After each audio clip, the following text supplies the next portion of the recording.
तो स्वागत है आपका ड्राइवर चौपाल में। तो अगर आप सेकंड हैंड गाड़ी लेने के लिए सोच रहे हैं तो ये जो वीडियो है स्पेशली आपके लिए है, क्योंकि इस वीडियो में हम बात करेंगे कुछ ऐसी चीज़ों के बारे में जिससे जब कभी भी आप सेकंड हैंड गाड़ी लेने के लिए जाएं तो खुद से गाड़ी की हिस्ट्री के बारे में पता कर सकते हैं, खुद से ही इंस्पेक्ट कर सकते हैं गाड़ी की कभी वो गाड़ी एक्सीडेंट में रही है या नहीं रही, पता लगा सकते हैं कि जो गाड़ी का ओनर है उसने अपनी गाड़ी का जो मीटर है बैक करवाया है या नहीं करवाया। वीडियो काफी इंफॉर्मेटिव रहेगी तो एंड तक जरूर देखना। बिना किसी देरी के इस वीडियो को शुरू करते हैं। तो गाड़ी को अंदर से देखने से पहले आपको गाड़ी के बाहर किन किन चीजों को नोटिस करना है। एक सबसे जरूरी बात, जब भी आप गाड़ी को देखने के लिए जाएं तो हमेशा डे लाइट में ही गाड़ी को देखें, क्योंकि डे लाइट में जो गाड़ी का कलर है और गाड़ी में जो स्क्रैचेस हैं वो दिन की रोशनी में ही काफी अच्छे से विजिबल होंगे। शाम के टाइम में या रात के टाइम में इतने अच्छे से आपको नहीं दिख पाएंगे। तो ये चीज आपको हमेशा दिमाग में रखनी है कि जब भी आप सेकेंड हैंड गाड़ी देखने के लिए जाएं तो हमेशा डे लाइट में ही गाड़ी को देखें, जिससे आपको गाड़ी के कलर और उसके स्क्रैचेस के बारे में एक अच्छा आइडिया हो जाएगा। तो अगली चीज हमें अपनी गाड़ी में क्या देखनी है कि गाड़ी एक्सीडेंट में कभी रही है या नहीं रही। तो आपको सभी गेट खोल लेने हैं गाड़ी के, और साइड में आप जो ये रबड़ की बिडिंग देख रहे हैं इससे नीचे की तरफ करना है और देखना है कि आपकी गाड़ी में कुछ ऐसे जो पंच होल्स हैं गाड़ी के डोर पर, ऐसे पंच होल बने हुए हैं या नहीं बने हुए। क्योंकि जो ये पंच होल्स हैं ये मैन्युफैक्चरिंग के टाइम पर ही गाड़ी पे बनते हैं रोबोटिक आर्म की मदद से। अगर गाड़ी कभी भी एक्सीडेंट में रही होंगी तो ये पंच होल्स आपको देखने के लिए नहीं मिलेंगे, इनकी जगह आपको वेल्डिंग के निशान देखने के लिए मिलेंगे। तो आपको पता लगाना है कि कभी गाड़ी साइड एक्सीडेंट में रही है या नहीं रही। सभी गेट को खोलना है, इस रबड़ वाली बिडिंग को हटाना है और ऐसे पंच होल्स को देखना है कि ये पंच होल्स आपकी गाड़ी में है या नहीं है। और किन चीज़ों से हम पता लगा सकते हैं कि हमारी गाड़ी कभी एक्सीडेंट में रही है या नहीं रही। हमें अपनी विंडशील्ड पर देखना है, कुछ ऐसा कोड हमें अपनी विंडशील्ड पर देखने के लिए मिलेगा। अगर यही कोड फ्रंट और बैक दोनों में सेम है तो इसका मतलब ये है कि गाड़ी हमारी कभी एक्सीडेंट में नहीं रही। क्योंकि एक्सीडेंट के टाइम पर अगर विंडशील्ड पर नुकसान पहुंचता है, विंडशील्ड टूट जाती है, तो हमें बदलना पड़ता है, जिसकी वजह से जो कोड है वो भी चेंज हो जाता है। उसी तरह जो कोड है हमारे इन चारों शीशों पर भी दिया जाता है। अगर ये कोड चारों शीशों पर सेम है तो इसका मतलब ये है कि जो मैन्युफैक्चरिंग के टाइम पर जो शीशे लगे थे वही शीशे अब भी गाड़ी पर मौजूद है। इसका मतलब गाड़ी कभी एक्सीडेंट में नहीं रही है। अगली चीज़ के लिए आपको अपनी गाड़ी के बोनट को ओपन कर लेना है और आपको नोटिस करना है गाड़ी के बोनट के कलर और हिंजिस के कलर पर। अगर दोनों का कलर बिल्कुल ही डिफरेंट है तो इसका मतलब ये है कि गाड़ी कभी फ्रंट एक्सीडेंट में रही होगी, जिसकी वजह से जो हिंजेस है या बोनट है वो चेंज किए गए होंगे, जिसकी वजह से जो कलर है वो डिफरेंट है।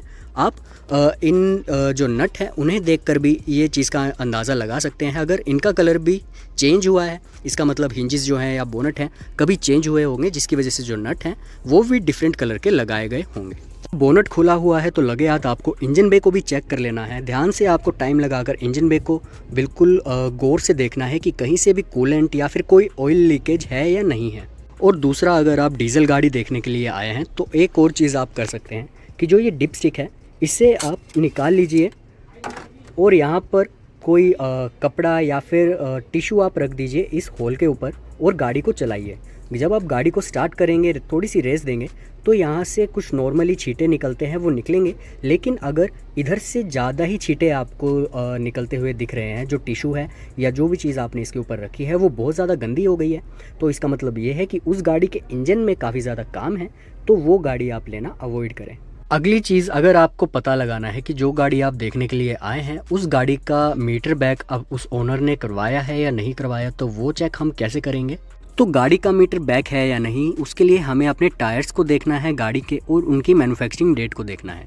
अगर हमारे टायर की मैन्युफैक्चरिंग डेट और गाड़ी की मैन्युफैक्चरिंग डेट जो कि हमारी आरसी में मेंशन होती है, दोनों की अगर मैन्युफैक्चरिंग डेट सेम है और जो ओनर है गाड़ी का वो कह रहा है कि गाड़ी जो है हमारी 30,000, 20,000, 25,000 किलोमीटर चली है, लेकिन जो टायर है बिल्कुल घिस चुके हैं, इसका मतलब ये हो सकता है कि जो ओनर है उसने मीटर बैक करवाया होगा।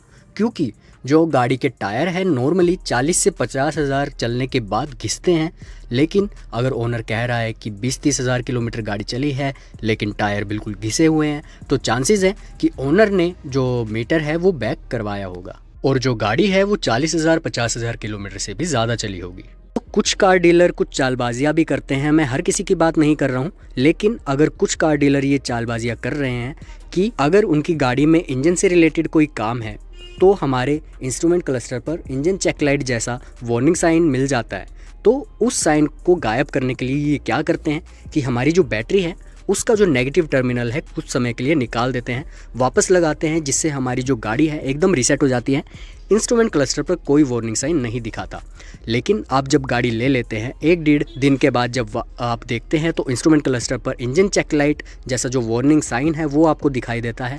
आप डीलर को कॉन्टैक्ट करते हैं इस वार्निंग साइन से रिलेटेड, लेकिन जो डीलर है वो कहता है कि यार हमारे पास से जब आप गाड़ी लेकर गए थे तब तो ऐसा कोई साइन नहीं था हमारी गाड़ी पे, आपके वहाँ से ही कोई गड़बड़ हुई है, आपके चलाने में ही कोई गड़बड़ हुई है। तो वो ये चीज़ ट्रिक का यूज़ करते हैं कि हमारा जो नेगेटिव टर्मिनल है उसे कुछ देर के लिए हटा देते हैं, जिससे हमारी गाड़ी एकदम रीसेट हो जाती है और हमारा वार्निंग साइन चला जाता है।